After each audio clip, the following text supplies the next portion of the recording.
Hello and welcome to my channel. This is going to be another landscape in charcoal, and I've done quite a number of those, but in this one I'll focus on value, contrast and tension, visual tension. So let's talk about that a little bit.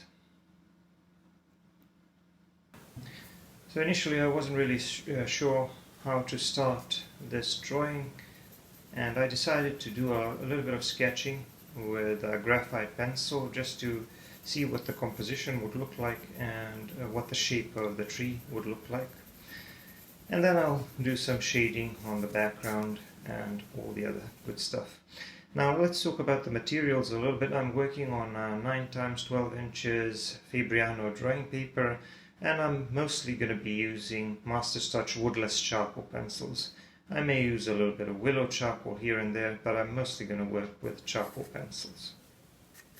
So here I switched to charcoal pencil, and I'm going over some parts of the outline of the tree because I want those to remain in place once I start shading the background, because I was pretty happy with the shape of the tree that I came up with. And then after that is done, I'm going to do a little bit more work on the background. As for other tools, I'm going to use some of the usual blending tools, mostly brushes. And for erasing, I'm going to use mostly a kneaded eraser, but I may use the Tombow Mono Zero eraser a little bit as well. So I'm starting to work on the background, and there's not going to be much of a background here because I will just shade the top part of the paper lightly.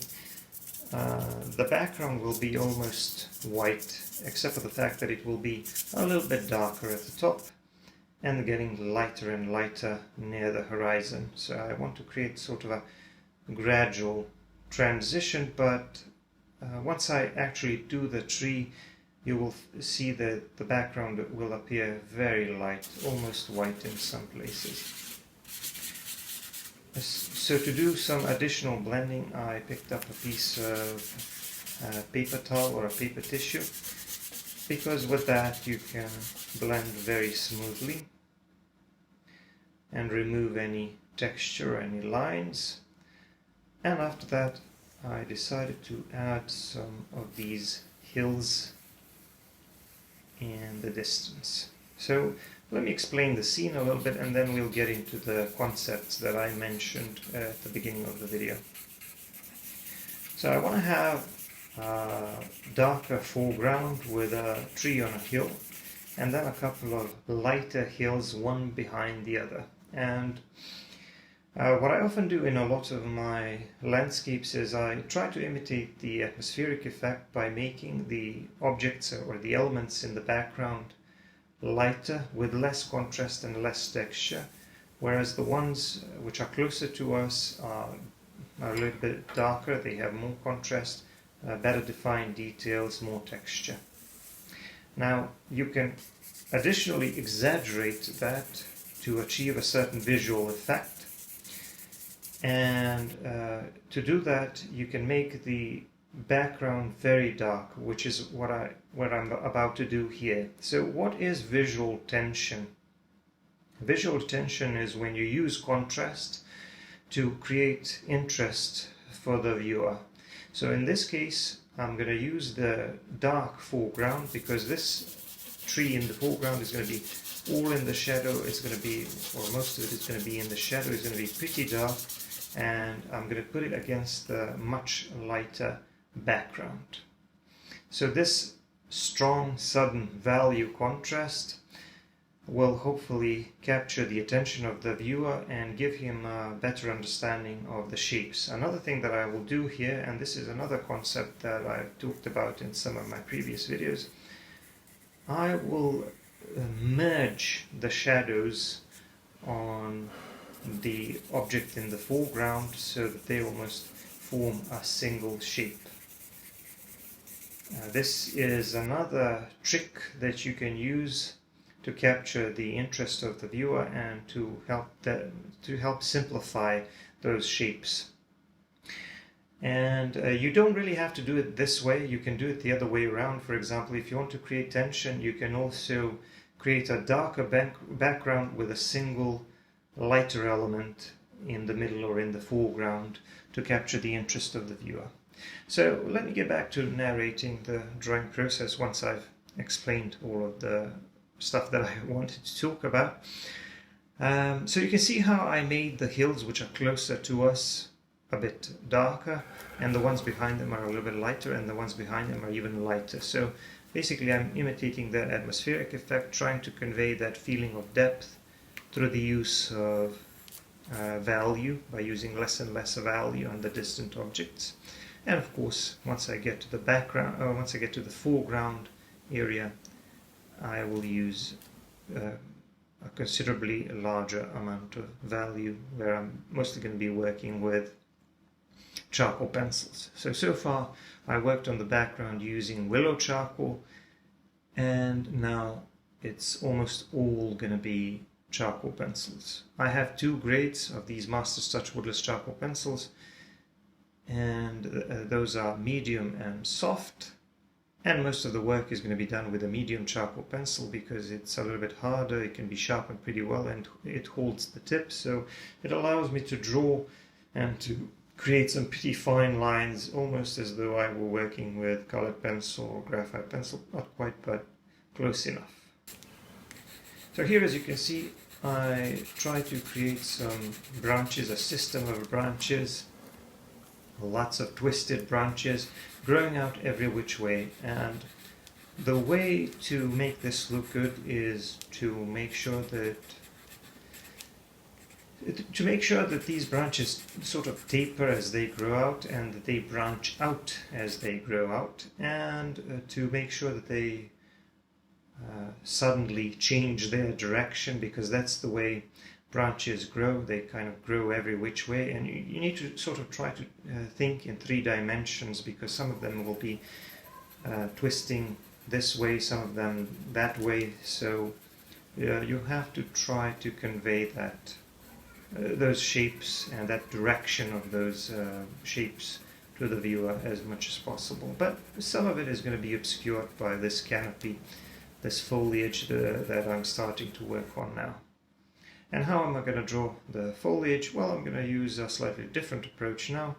I'm just going to use my medium charcoal pencil again, and I'm going to drag my pencil, usually using a back and forth or a short circular motion, creating small marks that kind of look like either leaves or groups of leaves, clusters of leaves. So I'm trying to create something, a bunch of smaller shapes that kind of look like foliage.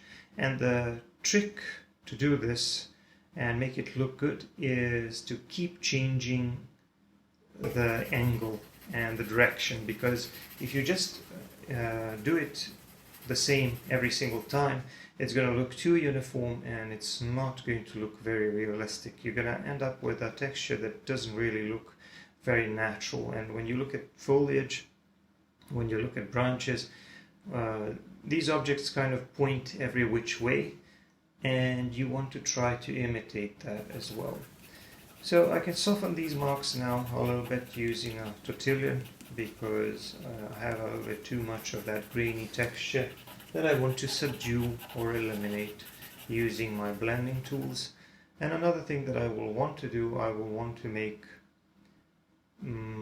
some parts or most of that canopy considerably darker, because just like the tree trunk is in the shadow, the canopy itself is going to be pretty dark, and its a lower portion is going to be even darker, which is why I picked up a soft charcoal pencil. Now they're obviously no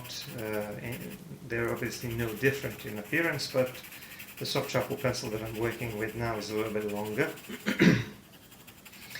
And it produces slightly darker values. So I'm trying to use that one a bit more here at the bottom of the canopy, closer to those branches and the tree trunk, and I'm also trying to use a bit more of that and add more value to the left side of the canopy, because my light source will be coming a bit more from the right side. So the light source is coming from above and from the right, which will become more apparent one side actually shade the tree trunk, because you can't really make out too much from the canopy, or at least not right now. Another tool that I used here and there was a kneaded eraser. I used the kneaded eraser to poke some holes in the canopy to make it look like the light is breaking through the canopy, because I don't want to make it look too opaque or too full. And another thing that I can do with a kneaded eraser, I can also make some parts of the canopy a bit lighter by dabbing on it, and that way I can indicate which parts of the canopy are maybe sticking out and are more exposed to the light source. Now here you don't really have huge variations in value, because I want the whole tree and this whole foreground object to be mostly pretty dark, but there's going to be at least some variation, so that maybe I can give the viewer some suggestions of some shadow areas and lighter areas within that larger, darker shape of the canopy.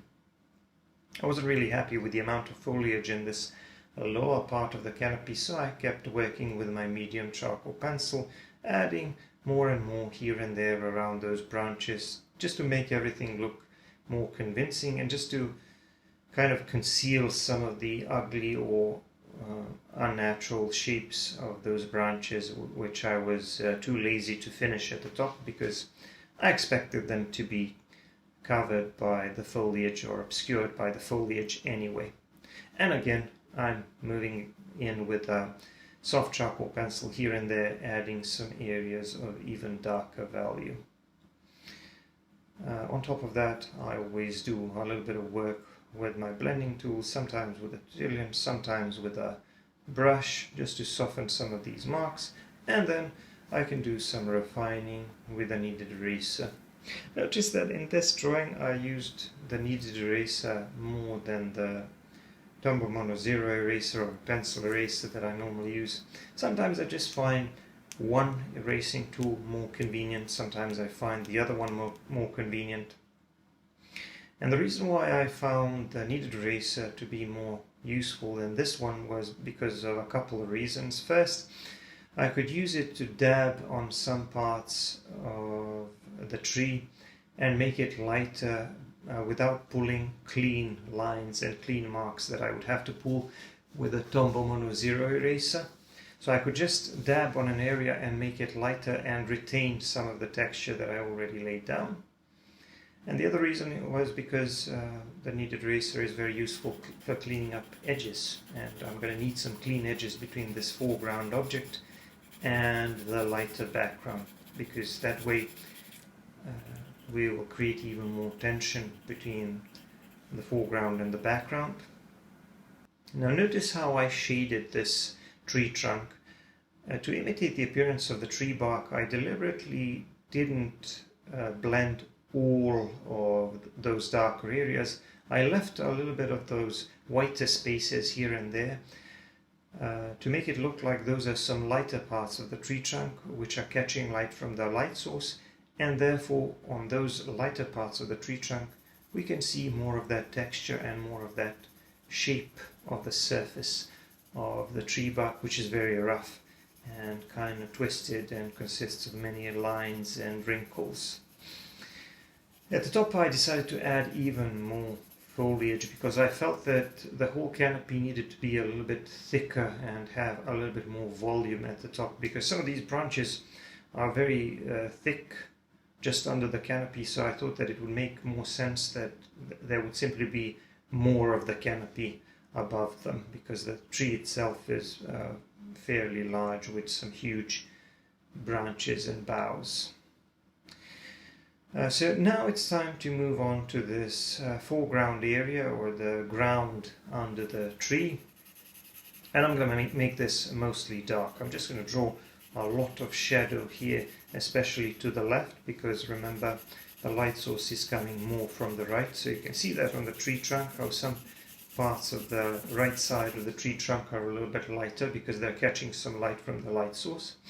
And I'm going to do the same thing with the ground. The ground is mostly going to be dark, but this left side of the ground, which is where the tree is casting a shadow onto it, is going to be very dark, and this is where I'm going to use that trick of connecting larger shadow areas. So I'm going to have the tree and this darker part of the ground sort of merge into a single shape, and then just to indicate sort of where the tree begins and the ground ends, I'm going to make some of these darker shapes to suggest shadows in between those gnarly roots, large roots above the ground. So I want to create some twisted shapes there, and I don't want a very defined edge where the tree ends and where the ground begins. Here on the ground I added some suggestions of some clumps of grass and some darker shadow areas, but those are mostly going to be blended in once I shade most of that foreground area, because I want the ground at the bottom to be darker as well, so I don't really know how much that will be visible. So I'm just going to shade that. I'm going to add some more value, both charcoal pencils and willow charcoal, and I'm just going to blend and soften these marks so that they are not too distracting. I want more contrast around the tree roots and the middle part of the tree trunk, because those are some of the parts of the drawing where I want to divert the viewer's focus. Now, to better define some of these roots, I used a kneaded eraser again, and I lifted up a little bit of value here and there, making it look like some of those roots are more exposed to the light source and are a lot lighter. So I created quite a bit of nice contrast there. Now the drawing is almost finished, but I just want to make a few minor adjustments. I didn't really like the shape of some of these hills, so I decided to create some slightly gentler, more natural looking slopes, and I cleaned up some of the edges, and after that I decided to add some trees on top of this hill, which is the closest one to the foreground. Just some trees and bushes maybe, which are looming on the side of that hill, and I softened those with a soft synthetic brush, just to make sure that they don't have too much texture and that they are not distracting and that they are not taking away from the viewer's focus on this darker foreground area. So now the drawing is done. I'm going to put my signature in the lower left corner here. And I hope you liked it. I hope you enjoyed the drawing process. As always, give me a like, comment on my videos. Don't forget to check out my other videos. And if you want to see more content and longer videos, you can check out my Patreon. Bye for now.